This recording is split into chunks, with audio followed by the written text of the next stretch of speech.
ஆகாதது ஒன்றுள்ளதோ அன்புள்ள இயேசுநாதா இன்னாருயிரட்சகரே உம்மன்பை கண்டடைந்தேன் ஆகாதது ஒன்றுள்ளதோ.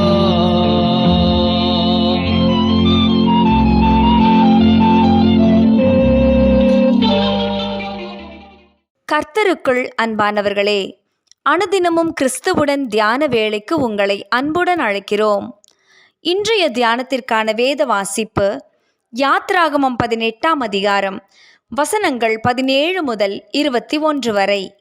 தியானத்தின் தலைப்பு தலைவர்களை தெரிந்தெடுத்தல். தேவனுக்கு பயந்தவர்களும் உண்மையுள்ளவர்களும் பொருளாசையை வெறுக்கிறவர்களுமான மனிதரை தெரிந்து கொண்டு அதிபதிகளாக ஏற்படுத்தும்.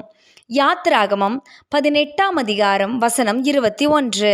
1789ஆம் ஆண்டு பென்சில்வேனியா மாநில பிரதிநிதியாக இருந்த மோரிஸ் அவர்கள் அமெரிக்க அதிபர் பதவியை ஏற்றுக்கொள்ள தயங்கிய ஜார்ஜ் வாஷிங்டன் அவர்களிடம் அப்பதவியை பொறுப்பேற்கும்படி உற்சாகப்படுத்தி எழுதிய கடிதத்தில் ஒரு தலைவர் தன் அதிகாரத்தை சரியாக செயல்படுத்துவதும் அதை தவறாக செயல்படுத்துவதும் அவரது தனித்தன்மையை பொறுத்தே அமையும் என்று எழுதினார். ஆம், மோசேயின் மாமன் எத்திரோவும் இந்த உண்மையை நன்கு அறிந்திருந்தார்.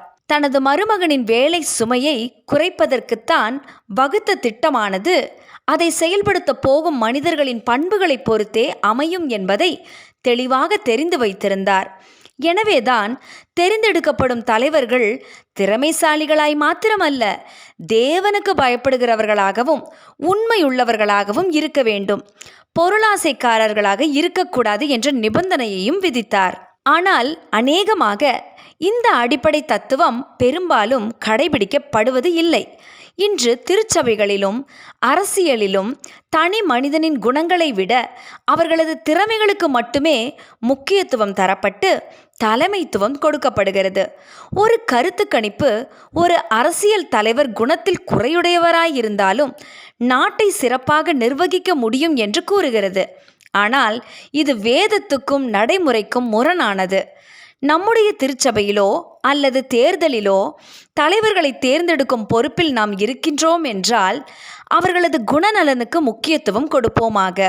திறமைசாலிகளாய் இருந்தால் மாத்திரம் போதாது, தேவனுக்கு பயப்படுகிறவர்களாகவும் உண்மையை நிலைநிறுத்துகிறவர்களாகவும் பேராசை இல்லாதவர்களாகவும் இருக்க வேண்டும். ஒருவருக்கு சிறந்த தலைமைத்துவ திறமை இருந்தாலும் நற்குணத்தில் குறைபாடு உள்ளவர்கள் மோசமான தலைவர்களாக தங்களது தீய பண்பின்படியே மக்களை நடத்துவார்கள். அது நிச்சயமாக தேவனுடைய வழியாக அமையாது என்பது உறுதி. ஒரு மனிதனின் பண்புகளை அவனது செயல்கள் வெளிப்படுத்திவிடும். ஆகவே இப்படியான பொறுப்பில் இருக்கின்ற தலைவர்களும் தங்களை ஆராய்வது நல்லது. ஜெபம் செய்வோமா? நல்ல ஆண்டவரே, தலைவர்களை தெரிந்தெடுக்கும் பொறுப்பிலே தேவ கிருபையால் சரியான தெரிவை செய்வதற்கும் தலைமைத்துவத்தில் இருப்பவர்கள் தங்களது பொறுப்புகளிலே உண்மைத்துவத்தோடு காணப்படவும் ஜெபிக்கிறோம். ஆமென்.